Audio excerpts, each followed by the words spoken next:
We will have the public hearings. The first hearing is to consider a local law amending Chapter 440 taxation of the Code of the Town of Greenburgh as it relates to real property tax exemptions for residents whose homes were affected by major or local disasters subject to the Climate Change Property Tax Assessment Relief Act. There were, after Hurricane Ida, there's some people who lost their entire homes. There's one woman who News 12 has reported, Kimona Hansen. She's been homeless for 3 years. The Filler Center used volunteers, and they're rebuilding her home, and she's going to be hopefully back home for the first time in a couple of years, probably within a month. But you have people on Babbitt Court that they lost their whole homes. So the town board, after we heard from the community a couple of years ago, we asked the state legislature to adopt legislation that would authorize the local governments to provide tax relief retroactively for those who suffered, damages. And Senator Cousins and Assemblywoman Chimsky sponsored the legislation, and the state legislature passed it. The governor signed it into law, and now every town, village, school, and county governments have and fire districts, paid fire districts, have the opportunity to pass the legislation. So I think Greenburgh's the first in the state to actually consider the legislation, and if we approve it, it would apply to the town portion of the tax.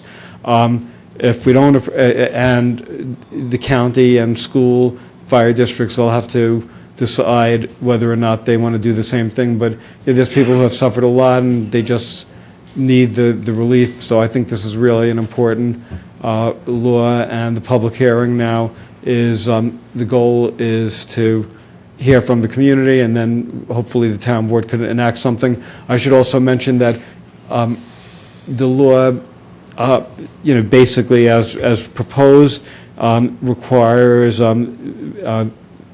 people to have suffered significant, damages, property losses, otherwise they wouldn't be eligible. If we make it too easy, the schools and the county, the fire districts probably won't enact it. So the thing is, we want to do something that has a decent chance, so people who are going to get the relief are getting it at all levels of government, because most people who are going to benefit from this are going to benefit if the school districts approve it as well. So Edie McCarthy is in the back. Do you want to? We do need a motion to open the hearing. I want to make a motion to open the hearing. Second. All in favor? Aye. Edie? And we should say that McCarthy is assessor for the town, and she helped write the state law.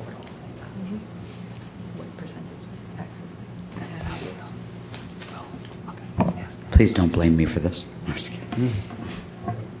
Thank you. I will be brief.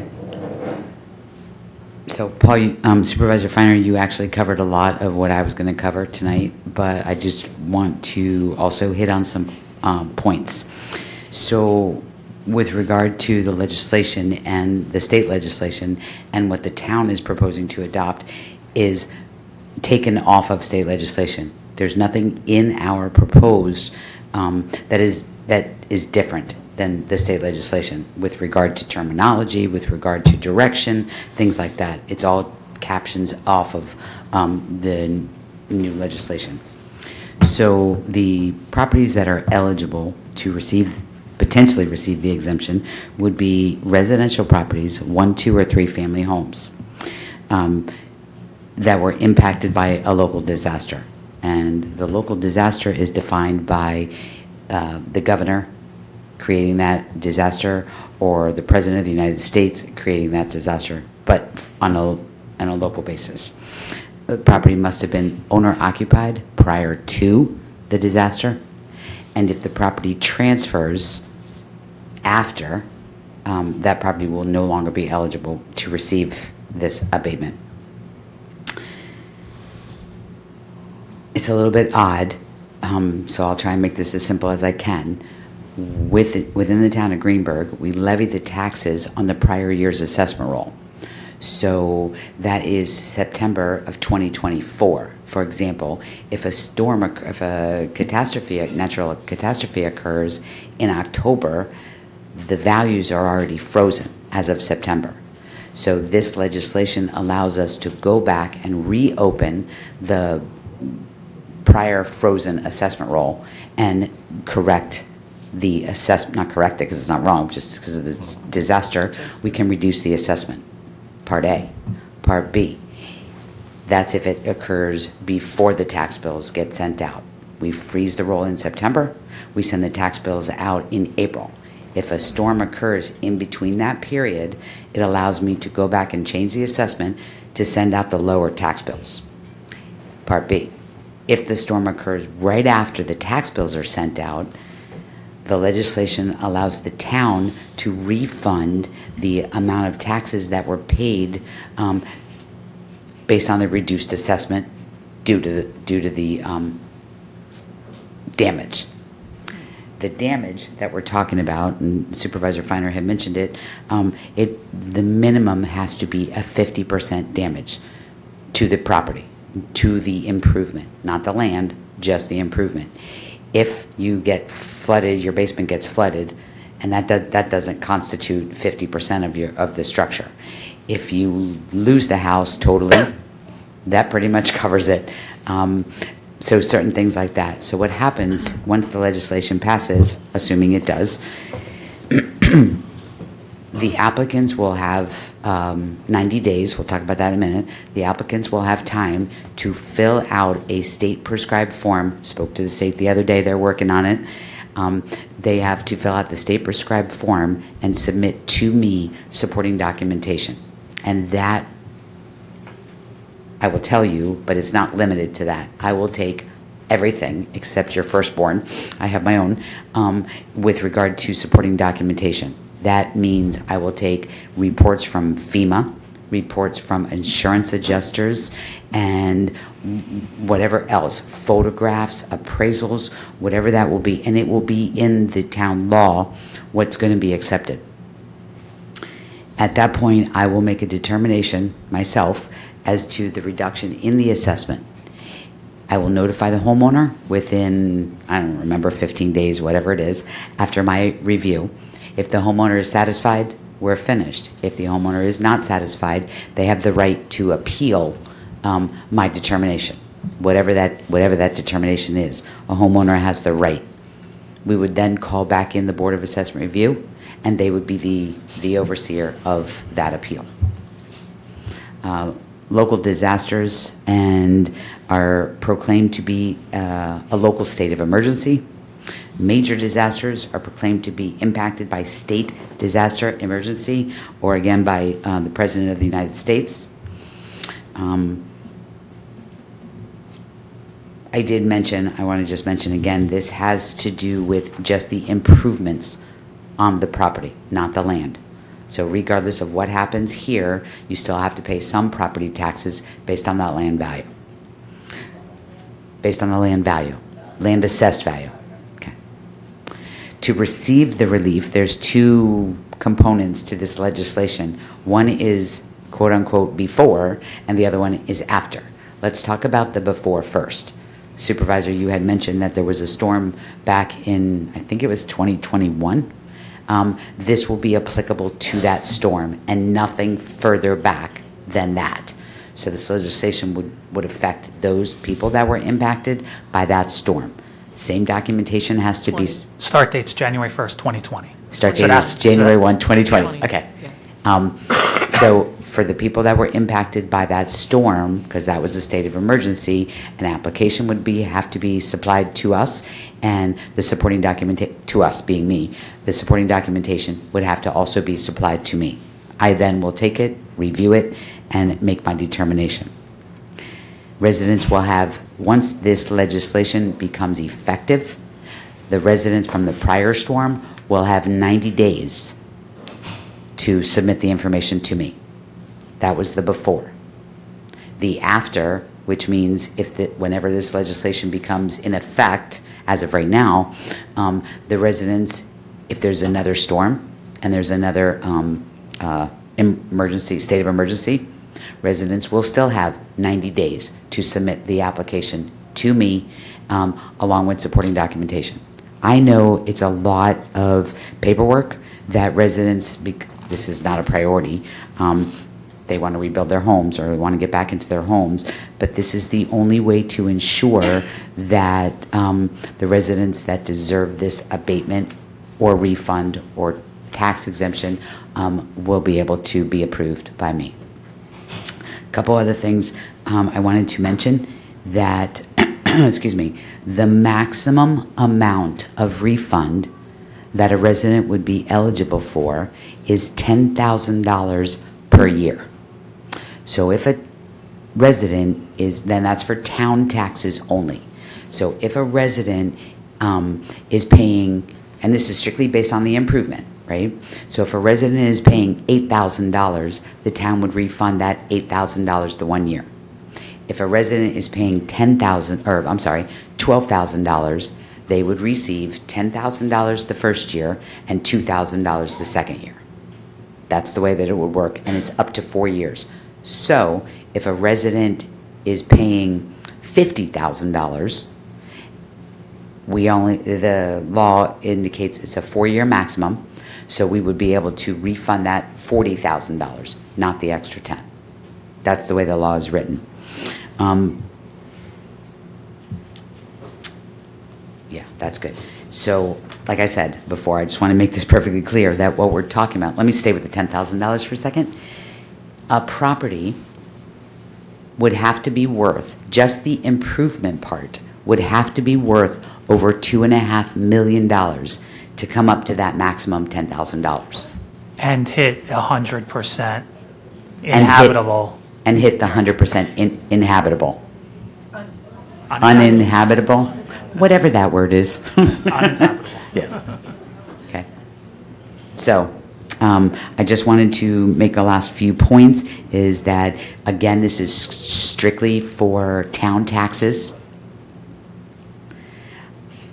After tonight, I will be contacting the schools, the county, and the villages and the fire districts to let them know that we are moving forward, potentially, and send whatever information we have to them to have them consider it. So that's the best that we can do on our end.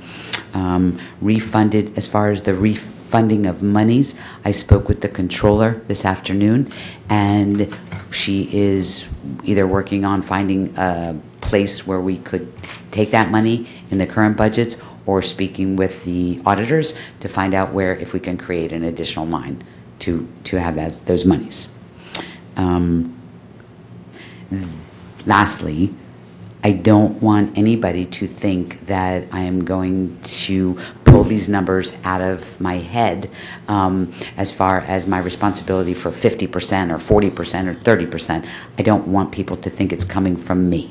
It is, but what we will be doing in my office is there is a state-approved form.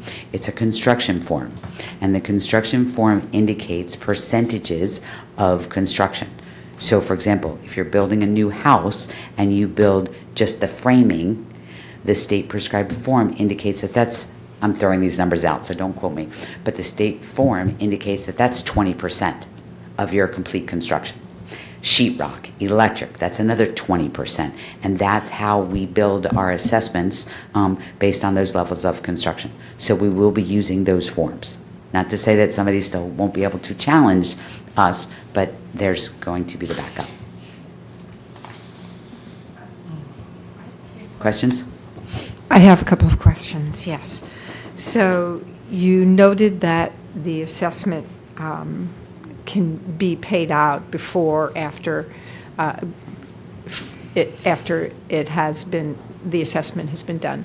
Was that a change from how it was done originally? You were not allowed to do that? Is this a new? Oh, that's a good question. You didn't ask it correctly, but that's a great question. Yeah, I'm glad that you understood what I meant. It's all good. So what happens is when that assessment roll is frozen, September 15th of every given year, when I say it's frozen, kind of, sort of. The only changes permitted by law to that frozen assessment roll are court orders. small claims, commercial properties, certiorieries. That is the only reason for an assessor to be able to change that. So that's why in this legislation, they wrote it where the terminology is, I can reopen that frozen roll to change these numbers. So that was a great question.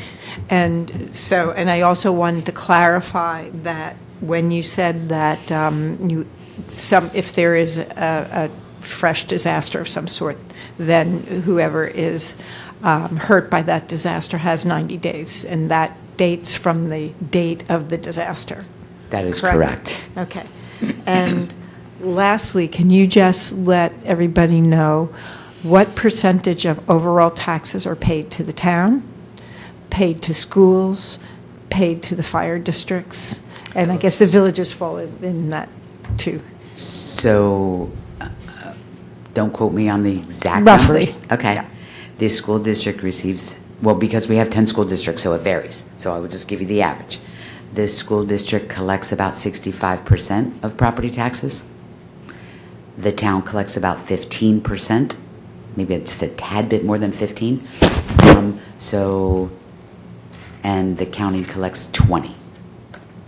If those are unincorporated properties, okay? If a property is in the village collects that, I don't know, I think it's 13% of that 15% that we collect. They collect 13%, we collect 2%. That's pretty much the way it works. In fire Districts? It varies by the fire district and whether or not it's a fire protection district or a fire district. Yeah, so with the fire districts, that in addition, so they are collecting, it's a little ironic, I'll give you green dollars. So we have 3 paid fire departments. We'll talk about fire protection in a minute. They are collecting our town taxes, I don't know, $5.50, hypothetical. The fire department's property taxes per $1,000 of assessed value is $5.20. So your $5.50 is covering all town services, and your $5.20 for the fire department is covering the fire department. So whatever those percentages work out to be. I can get you more details, and I think it's actually on our website. Great, I thank you. The fire protection districts are a little bit different. They are not anywhere near as much. They're probably 1 or 2%. Okay, thank you. That's helpful to know. So if someone is collecting right now, the only place it's being considered is in this legislation, or a form of the legislation that has been approved by the state, is within our town. And that amount that will affect about 15% of your total taxation. That is correct. Thank you for that. So I have a question. So if a resident paid a portion of their taxes in 2021, right, because you said it's a 4-year max, so they paid a portion of it in 2021, full 2022, 23, 24, 22, 23, 24, will they get that portion back that they paid for 2026? How would that portion? 'Cause it's a Okay, 4-year. good question. Really good question. I should have brought that up. So, the storm hits, and I immediately get contacted. Every year, I publish a tentative assessment roll in June. If the storm hit in January and I was notified, I would have immediately reduced the June assessment. So we would not be having this conversation, okay? However, there are this scenario with this last storm that we had in 21, or 20, whatever it was. I wasn't notified. By very few people notified me. I immediately reduced the assessments. There were several people that did not notify me for another year. So circuitous route to get to your answer, but to answer you, they would get refunded for the 2 years that I didn't reduce the assessment. That 3rd year, to the best of my knowledge, I reduced everybody that had contacted me that had damage. Then there were not that many. I think I had spoken to 5 people. And there could be more. I don't know. We'll find out. And the hope is within 4 years, they're rebuilt and they're back in operation, living in the house. Well, that's a legitimate way to say that, but I'm hoping they'll be back in their homes before 4 years. But that's a Worst case scenario. That's a reasonable amount of time. Well, no, I'm just saying, worst case scenario. Yes. That's why it's not a 7-year or 8-year, at some point you have to have a cutoff. Yep.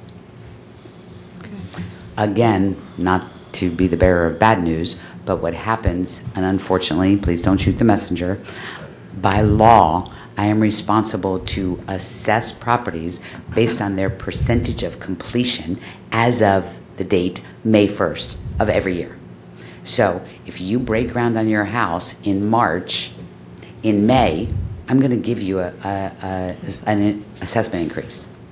So what's happening, because I'm saying this in public right now for this benefit, is that once these properties start getting reconstructed, there's going to be a partial assessment. If it takes 3 years, it'll be a partial assessment each year, it going up incrementally. If it takes 1 year, it will be the one assessment. 2 years, partial assessments. Okay, that's the New York State real property tax law. When you started off, you were saying in Greenburgh, we do this September 1 and it gets wrote. That's not uncommon. September 15th is... September 15th. Yeah. September 15th is our final roll date. And in Westchester County, the majority, there's 23 municipalities, the majority of municipalities also have that date, September 15th.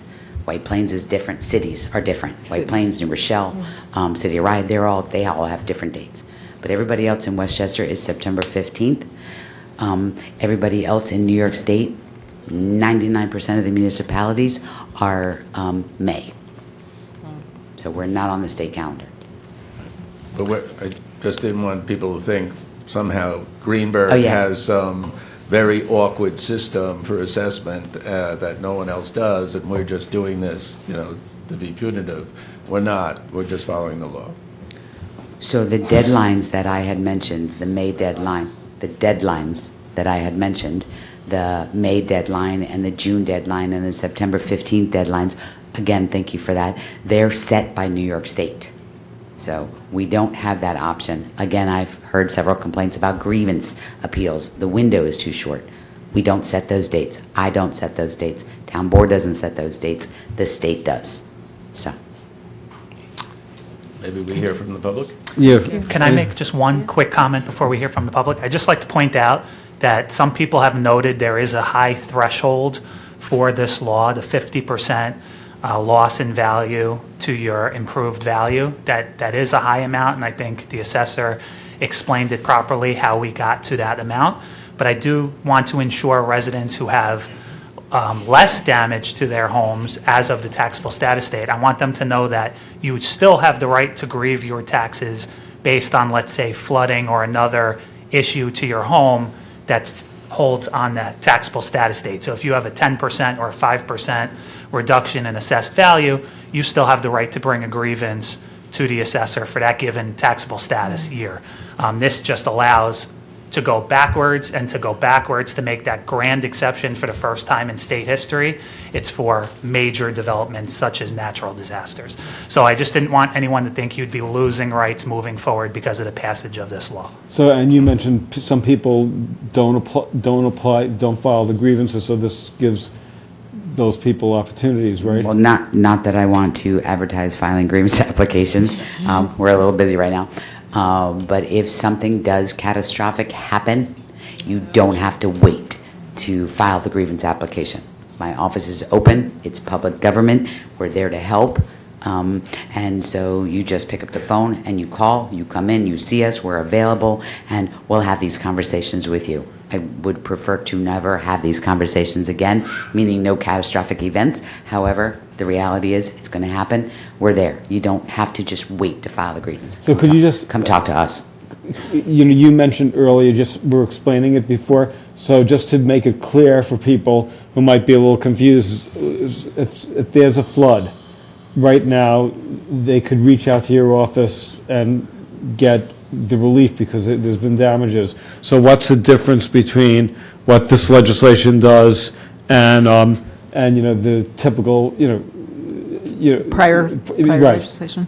Because I feel that people are going to be a little confused. Okay, so if there's a flood tomorrow, and it is not designated as a state of emergency, the only thing that I am eligible to do by law is take a look at the property and value that property as of May 1st of 2026. That's the only thing I can do. I have taxpayers coming in because of last week's or 2 weeks ago storm, and there's nothing I can do at this point. I'm starting to make my list, and I'll go out and do an inspection and see where they're at around that February, March, April deadline. There's nothing by law I can do right now, unless it is a state of emergency. That's it. Ready? Shall we try the public? First, Thank we, Am I good? first, Yeah, good. Well, you're done. Thank you. No. Thank you. There may be first, Stand by. Good. there may be no worries. Don't First, go away. yeah, no, yeah. I'm sure there are going to be questions, Edie, so. Stand by, Assessor. Okay. Anybody else? Okay. You can sit by, too. Can we please have Heather Travier and Terrence, if you can, while she's speaking, can you please put the video and the pictures up of her street and home? And before you begin, I just want to remind everyone, each speaker has 5 minutes. There are clocks on both sides of the room. When you begin speaking, please say your name and where you reside. There will be no interruptions unless you ask a question that you want answered immediately. Those responses will count towards your 5-minute limit. And Thank this you. is only about the hearing. That's So correct. if people So- are concerned about flooding in general, this is not, that's the public comment portion of the meeting. This is the public hearing just on This legislation. implementation, This legislation. approving the legislation that would Yes. authorize the town to give the tax breaks. Thank you for that clarification. Okay, so Lisa is pulling up pictures of my house. Excuse me, Yes, so is this a flood from several years ago? no, this is from 2 weeks ago. Right, so The- this would be during public comment then? Because what we're having a public hearing on right now is to have a local law to retroactively change assessments for prior storms. I can talk When about a that disaster too. has been declared. Right, so Hurricane Ida, I moved into my house January 21. Can you please state your name? Heather Trevier. I live on Gibson, and moved in January 2021, first house we've ever owned. September, Hurricane Ida hit, 4 feet of water in our basement, laundry room and garage. 2 years later, September 23, 4 feet of water in the basement from a creek that is 5 to 6 inches, 364 days of the year. And it gets to heights of 12 feet. And that's my neighbor's house. They lost their car. It gets so high that it covers the car. They had to save someone in front of our house with a lifeboat because a family got stuck. The way that our house is on our particular street, it goes down, so there's about 6 of us that flood around there. And I'm hearing all of this for the first time about going to the town to get help, and I didn't know that was available to me. I have filed for help from my insurance. They deny it every single time. That's my house, under 12 feet of water. So when you say 50%, that we need help more than 50%. I spend at least $15,000 to $20,000 every time it floods. We have to replace our washer and dryer. We have to replace our water heater. We have to replace our couches, everything. I live there with my 2 kids. It is like, I'm trying not to get emotional because this is so hard. Yeah, we need more help than what you are giving. I can't do this. It's ridiculous. I don't own that creek, but it floods like the Nile every time it rains. It's insane. And they were clearing trees in the spring, but that didn't do anything. It actually made it easier for the water to go through the creek. So I know this is not a public hearing, but as soon as I got a flyer in my box that I could come and talk about the flood, I could not wait to speak up, because I just don't think, and you said only 5 people got affected. That is not correct, because I know myself Please don't and call- my neighbors Excuse me. have Please all don't- got affected. Excuse me. Please don't call out from the audience. You'll have your opportunity to get up at the microphone, but what you don't realize, it's picking up you, and they may not be hearing her. So please don't call out. I'm sorry to interrupt you. Get your time back. No, I'm sorry. I'm just so frustrated. You know, when they talk about the American dream, this is not the one that I signed up for. We saved to buy our house, and now it floods literally every 2 years because a creek that you guys cannot fix the drainage to. It's ridiculous. I don't understand. Like, either raise my house or you pay for that $20,000 every time we have to put up new sheetrock, get new washer, get new dryers, get new flooring. It's a lot. And it's way more than 50%. So I know I'm speaking for a lot of people here, but it's just, something has to be done. And Finer, I know you said, you know, we're working on it, but not fast enough. Because if it floods tomorrow, that is going to happen again. Look at that. That is like 12 feet of water. That's not in your house, it's in mine every time. So I don't know what you can do. I mean, I had a whole speech, but, you know, I just speaking from the heart now. I just hope that that you can help me, you know, if I come to you, and everybody else that needs the help. So it's more dire than you think. That's all I'm saying. Right. Thank you. Thank you.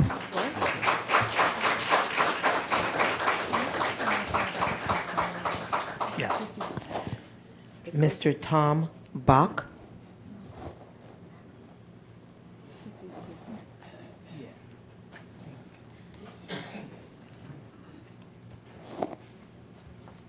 Good evening. B-O-C-K.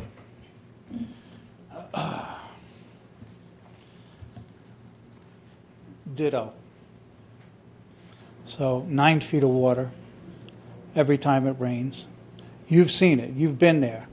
You've promised my neighbors that FEMA will buy out their houses, which they won't do. We know that. So looking at this, when I first looked at this proposal, I thought it might have some possibility, and then I started reading it. And it pretty much excludes anything we could possibly claim. Because you got a ton of local disaster, major disaster. You revalved my house three years in a row, $127,000. I can't even sell it for $127,000 because I flood. And since all the legislators passed a law that we have to report that we flood, I'm stuck. So the impacted properties should get revalved, but it should be rolled back. And no one ever said to me, no offense, Edie, but nobody ever said to me, go talk to Edie and see about getting a reduction in your taxes. My taxes went up almost double in the last number of years. And every time it rains and it floods, like this woman here, I replace my washer, dryer, hot water heater, dehumidifier, and I keep nothing else in the basement. What I'm waiting for, and FEMA has a $5,000 deductible, so every storm is a $5,000 bill that I have to pay. Now, as a retired guy on Social Security, that's tough. So the river, which is insane in terms of how much water we get, We talked about getting those 2 pumps from Frank Morabito and Richie Fahn. So then Richie sent out an email, I believe, that said we could do a demo. I don't need to see a pump work. I was at Katrina, so I know what flooding is. So I'm looking at this, and I thought, this is a good first step, but it's incomplete because it doesn't address a number of things. So there needs to be a cessation of revaluations to anybody that gets flooded. There needs to be a grace period. I'm out $5,000 cash every time. My half tax is $5,000. So I have a hard time, I struggle to pay that. And nobody's going to, from up here, is going to say, don't worry about it, Tom, we got you covered. So you talk about such requests shall attach any and all determinations by the Federal Emergency Management Agency. FEMA's a 4-letter word in our neighborhood because they don't pay. So you're telling me I have to go to FEMA to get a determination, but I can't get them to come out to my house. And if I do get somebody, they're coming up from Alabama. They promised me $700 for a new furnace. If any of you have put in a furnace in any of recent years, it's $7,000, not $700. But that's the disparity we get stuck with. So you're talking about private appraisal, documentation provided by the homeowner's insurance company. I can't call my insurance company because all that'll do is jack my rates up according to my insurance broker, and I'll be blackballed for 5 years for any claims that I want to put in. So all of the stipulations here are almost impossible for us to meet. The other thing is there needs to be a graduated progression of deductibility. And I'd be happy to sit down with any one of you to go through this with some different ideas, because you're just copying, you're cheating. You're copying the state law, Edie said it, and it doesn't help us. This is like kissing your sister. It doesn't mean anything. So you can enact this, but it's incomplete, and it doesn't help the residents. If what Edie was just saying, that I could go to her and get a break on my taxes, yeah, that might help. But are you going to come out to my house? Because you have a 90-day limitation here for the paperwork. I'm still cleaning up from 3 weeks ago. Still cleaning up. Thank God I'm retired. I have the time to do it. This is incomplete. I urge you to revisit this before you just make any decisions on it. Thank you.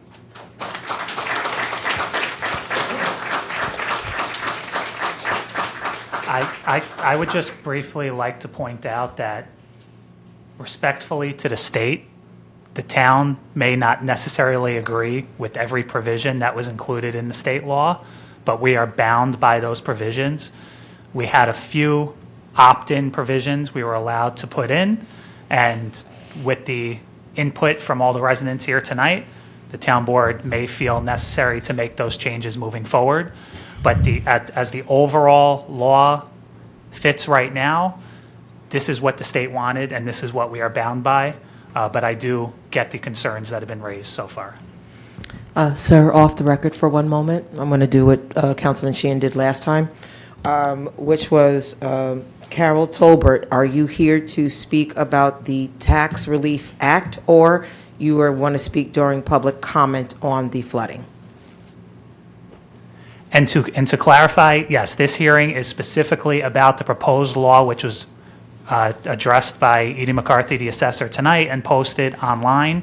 If there are comments about flooding that do not relate to the law, that should be held until public comment, which will be after the public hearing is closed by the town board.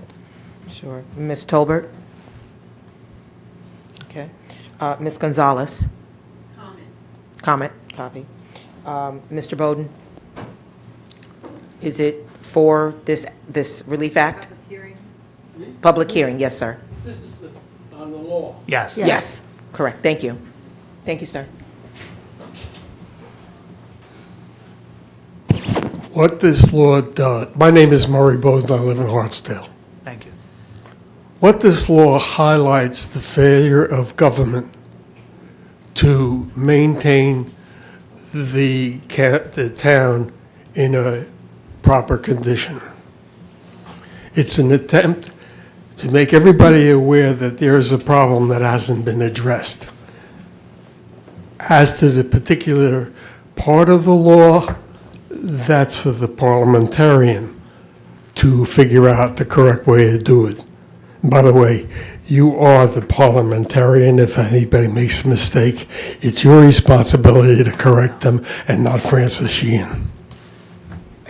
Please stay focused on the law during the public hearing. Thank you. I'm going to point out one instance where the failure of maintenance causes an enormous problem, and this one's, the Swallow River Parkway was designed for this shoulder to slope away from the roadway so that water would not go to the roadway. The failure, Robert Dennison Sr., the original Dennison, used 80 years ago, I'm the only one that can remember that, used a dragline bucket to clean the brook, Swallow River.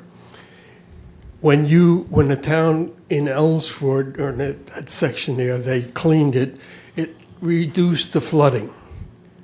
And what this law highlights is the fact that there's been a failure of government to properly maintain the town. Each of those areas that flooded are filled with debris that accumulated over years, maybe 100 years. And what this law does is highlight the fact that somebody has to have maintenance regularly. The brooks that overflowed should be cleaned because they haven't been cleaned in 100 years. So the law is effectively, is it flawed? Certainly. Could it be better? Certainly. But it's a first attempt to realize that government has failed in other ways, and that besides this attempt to address people, it takes too long for help to come to these people. That's known all over the country. This law highlights that fact in a way that hasn't been highlighted before. These people ask for help over a short period of time. It's years before it arrives. That law, this law that we're discussing today, highlights that fact and should sensitize not only the board, but you as well, to press for better maintenance and better things. It's a flawed law. There's no question that it could be better. But it's a first attempt, and it will be corrected, and it will be updated as best we can. Recognize the failure of government as the basic cause of this law having to be written in the first place. Go back and fix the original problem as well as the current solution. Thank you. Can I ask you a question, Joe? If the board adopts legislation, could the board, like a year later, make modifications and amend it? As We could only make the modifications that are allowed by the state law, which is are you talking about the state level or at the town level? at the town level.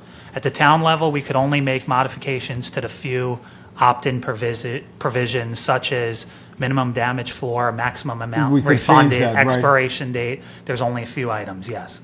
And I just also like to point out that I understand it's frustrating. I feel the passion of everyone speaking here today.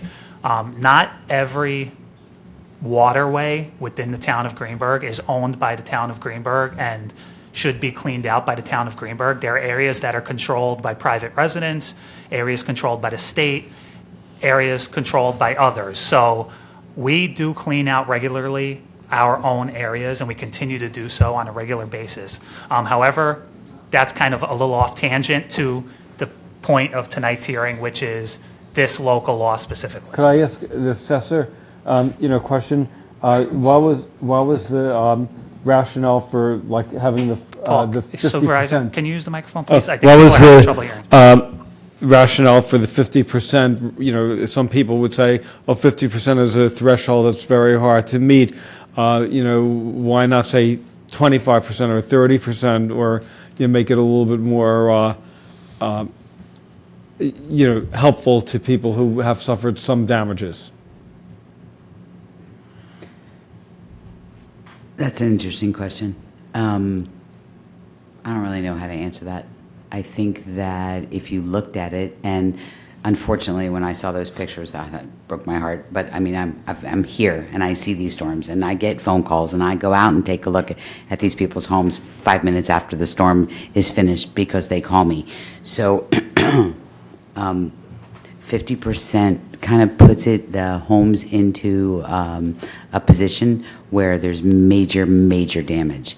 It's not just, and I'm not demeaning somebody who's had damage. Please don't misunderstand that. But it's not just, a piece or two of sheetrock that got damaged. I understand those pictures. Again, they broke my heart. That's big damage. Is it 50% of the structure? I don't know. I don't have enough information to be able to answer that. But a 5%, maybe that is something that the town board wants to talk about further. I can see that conversation taking place, but 5%, everybody would be calling. Is that fair? I don't make those decisions. That's not the So- state percentage, though. That is not the state percentage. Is there a state percentage? No, there is not. So There it's at is the- a percentage that we have to, the state law, there's a percentage that we have to choose. It doesn't tell us what that is. Okay. But I do want to make a couple more comments of some things that some people said. I do not want the public to think that this legislation is strictly for flooding, because it is not. It is for every and any catastrophic event that is deemed to be a state of emergency. So please understand that. And there's nothing, I understand Mr. Bowden's comments, but there's nothing we can do if we have an earthquake or whatever, other than flooding. Fire. Fire, yeah, okay. So I just wanted the public to be aware that this is not just about flooding. Number two, there are some residents that, I'm going to be politically correct when I say this. I just want the public to know that you can come in and talk to my office anytime. I'm a little scary, but not really, and I don't bite. So come in and talk to us. I have a phenomenal staff, and I'm not saying that because the bosses are sitting up there, but I really do. We are so helpful and just so open to the public. So if you have questions or concerns or comments about anything, call us. We're here. We're right around the corner in this building down the hall. So, and just lastly, I didn't say that there were only 5 people that were impacted by the storm. I indicated that there were 5 people that I knew about. I am sure there's more, but those were the only ones that contacted me, so that's what I know. Okay. And I'd just like to point out that. Again, I'm sure there's more. That the 50%, it's just about, it's supposed to be a balancing act of, again, this is a major revision to real property tax law. It's never been done to go back 5 years. So we're trying to find a way to reach a number that is reasonable, that we don't open that tax roll and we have so many people come in, and it could potentially be devastating for taxes moving forward. But when it was originally enacted at the state level, it first was for homes that received 100% uninhabitability, that these homes were destroyed entirely. So it is a lot better than where we started, and this has been going on for quite a number of years that the state has been talking about this. And I'd also just like to point out that just to address something, it's a little also segueing off of the topic, but we now have been affected by major climate-related events to an extent that is unsupportable. We talk about the Sawmill River Parkway, and that's Sawmill River. That's within the basin of the Sawmill River, and of course that creates an issue for all those residences and businesses that are adjacent. But the amount of rain, when we have 6 inches in an hour it doesn't matter what kind of remediation that or planning we've done. No one ever assumed that a 100-year storm would come every year, for instance. So it's a real problem that we're all grappling with and that we're all threatened by. And we have a lot of empathy, of course, for everyone who's suffering. Yes. I was just going to ask if we have Thank you. additional speakers. Yes, we do. We want to make sure that people get a chance to talk. Absolutely. Off the record, sir? Okay. Emma Walthall, did you want to speak regarding the Property Tax Assessment Relief Act? Yes. And while you're coming forward, Amy Shea, do you wish to speak about the Tax Relief Act or the during public comment on the flooding? No problem. I just wanted to make sure you had the opportunity. Rosano Paredes, did you want to speak about the Relief Act or you wanted to speak during public comment? Address. Okay. Address. And and Helen Flaherty, did you want to speak about the act, or did you want to? Comment. Okay, thank you. Thank you. Good evening. My name is Emma Walthall, and I live at 25 Adams Place. My situation is slightly different. We're upon the flooding, the major flooding that has happened, not just recently, but with Ida, not Ida, let me go back to Hurricane Irene, which was a disaster, but that's not on the table. But so I just wanted to clarify that I'm not just talking about the storm that happened 3 weeks ago. It's an ongoing, erroneous, egregious situation. And yes, it's not my dwelling, but it is my yard, it is my home, and I've put a tremendous amount of money into my yard. But also, when this little minute creek overflows, like they said, 2 inches goes to 12 inches, it passes through my yard, my pool, and it goes directly to Washington, which then goes into my neighbor's basement. So it does affect dwellings. So it is a residual effect. Yes, they've done some work on Tomahawk. Yes, I've had this entire town board and Richard Fahn, who just gives me bare lip service, as you do, Paul Feiner, about what you've done, what can be done. And what you said is so convoluted about it's the town, it's the government, it's all these people that might be responsible for eradicating this foliage without giving clear guidance as to whom is responsible. So if in the event it is the neighbors or this, it should be clear cut. Okay, Ms. Walthall, in your instance, these people are responsible for X, we're responsible for Y, but certainly the town has been negligent in what they're responsible for. It's quite clear, it's quite obvious.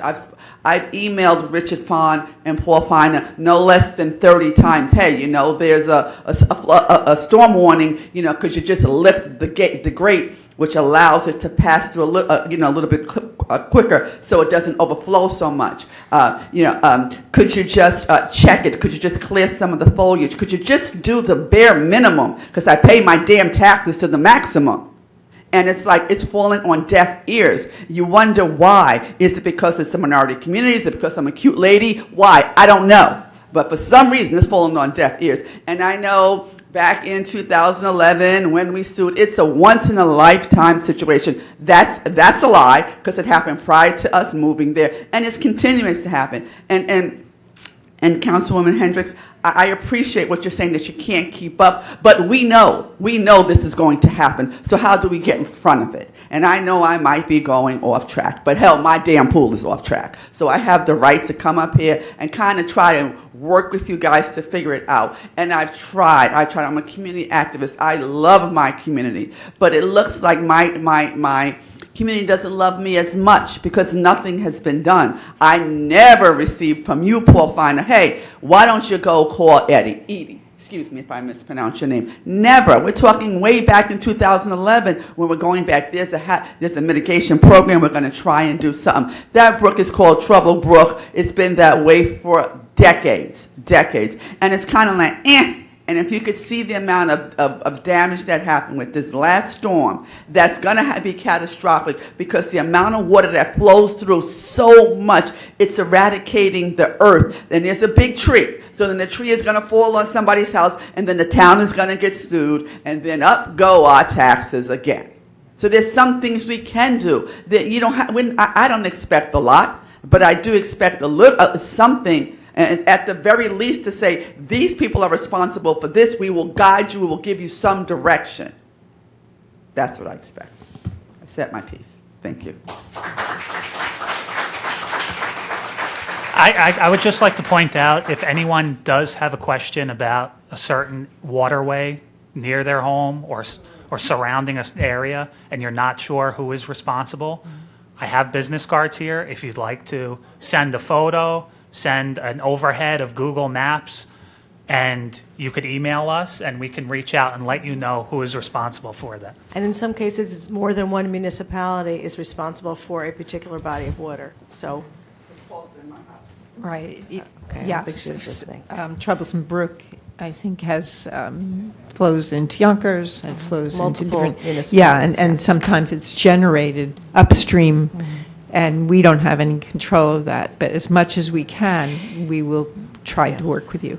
But I was just going to make one little. Okay, I just want to make sure, I'm just looking at mindful of time. Everyone's been here for a very long time. I just want to make sure I'm going everyone to make gets a the very opportunity. short comment, just to say that maybe we have not given out enough information about how to grieve in a situation that doesn't meet the threshold of what we're talking about now, and so there needs to be more direction, more people coming to your office, Edie, perhaps, but to understand that there is something that they can do for their assessment if there is a flooding issue or whatever. That's all. Thank you. Miss Amy Shea?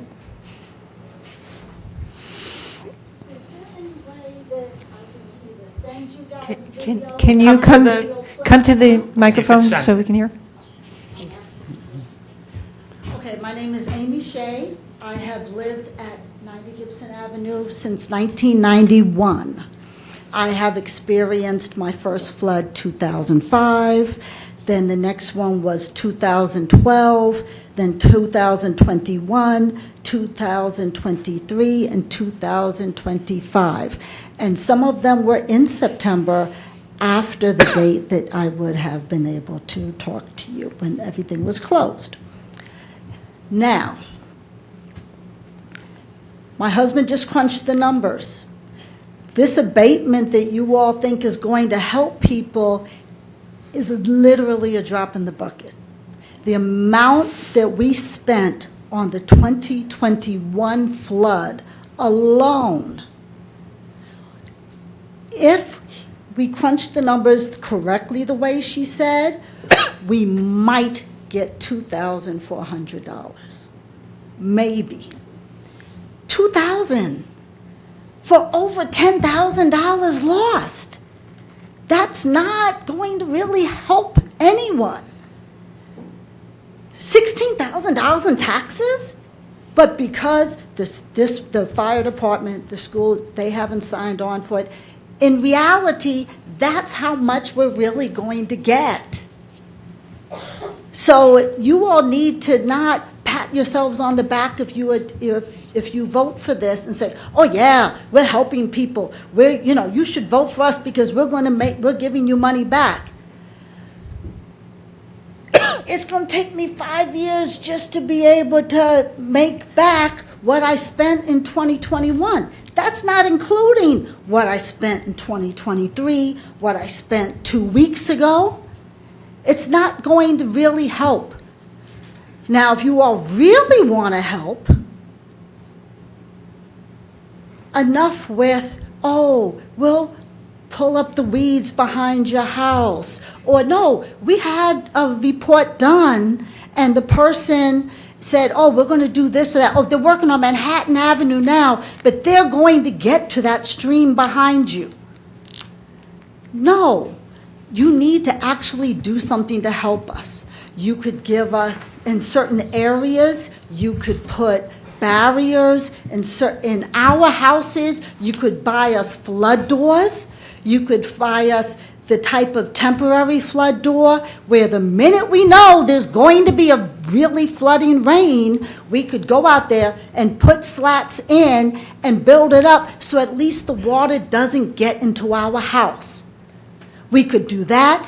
And for Gibson Avenue, I'm sorry, we need something to cover our garages as well, because the water goes into the front as well. So we're getting flooded from the back, flooded from the front. So we need both. I need a giant barrier blocking my garage. So this way it doesn't pour in through the front.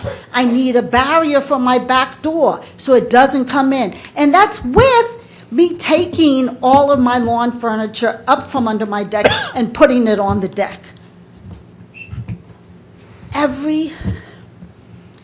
It used to be every 10 years. I resigned myself to that. I prepared for it. I was like, okay, every 10 years, as soon as it got close, it was like, okay, when Sandy came, that's what started the thing. We had it, and like I said, 2005, Sandy was 2012. When 2021 came, I said, okay, it's 10 years, I'll deal with this. But this is too much. No one can handle this. Now, 2021, 2003, 2005, every 2 years, $5,000 or more dollars? We're retired now. We're not getting any new income in. And the little bit of taxes that you're talking about giving us is not going to make up the difference. So we need also to be listed as a flood zone. You all, when you look at FEMA charts and you look at Greenburgh Town, our neighborhood is not listed as a flood area. And you all created this because when you redid Tarrytown Road and redid the flooding, the thing over there so that Tarrytown Road and Crossroads Plaza wouldn't flood, you made this gigantic drainage, which now it's like a 6-lane highway going into a 2-lane highway behind our house. Thank you for your comment tonight. These are for you all. Thank you. Can we make, Thank you. Can I just ask you, Emma, just one question? I'm just refreshing my memory. I recall, and I might be wrong, didn't Mike McGarvey design like a holding chamber Email me. near your property about a year ago or something? He didn't convey it to me. I mean, he may have it. Yes, Right? But he and didn't do anything. It wasn't enacted. He if you certainly- wanted to send. this is, if you're going to have a But that should be separate. We dialogue. need to make sure, as I mentioned earlier, we really want to hear from the Yeah, public. And because it I is thought getting, that- I just I want to thought make sure there's that we have that opportunity. Lisa, We who also was, need a clean record. right. Okay, I just remembered that there was. So why don't you contact her? Here, I'll just- Why don't you contact I'll her call. separately, and Okay. then so we can make sure we hear from Okay. everyone else. I would like to just make a clarification. So as Edie told us, Greenburgh taxes account for 15% roughly of Incorporated. our total amount of taxes for unincorporated Greenburgh. And of that, Greenburgh will come up with the state mandated 10% and 10% annually over 4 years. That's state mandated. But the other, no, I'm sorry. That's an opt-in. Oh, that's an opt-in, I'm sorry. That's an opt-in, but we don't expect that someone will reach the maximum just based on town taxes alone. Okay, but it is, that's just the town portion. So this is going to be up to the schools and the fire districts and the villages to enact their laws for their amount of taxation. So I don't think about this being the total amount. Of course, we don't have any control of what the other entities do and whether they approve or do not go along with any form of this legislation. So there are other avenues to recoup too, I believe, right? Yes, and we will share our law whenever it is passed and whatever it entails and recommend it. But do we have any other speakers? Off the record, please. I just wanted to make sure. Ms. Flaherty, did you say comment or hearing? She said comment. No problem, thank you. Okay, we have no further speakers for the hearing. Then I'd like to recommend we adjourn the hearing till the September 10th. meeting. We are booked. Yeah, so we have to make it- We're booked so till maybe September 10th. After the 10th. We have like What's the 6 meeting hearings after then. that? Should be the 24th. 24th. Is that for sure? Yes, it's 24th. 24th. Hang on, Okay, September September 24th. to September 24th? or the next round. Do we have any drop dead date that we have to? No. No, so if we adjourn it to the 24th, that would be. Yeah, okay, so September 24th at 7:30 or whenever. Second. That's All in favor? Second. All in favor? Aye. Aye. Aye.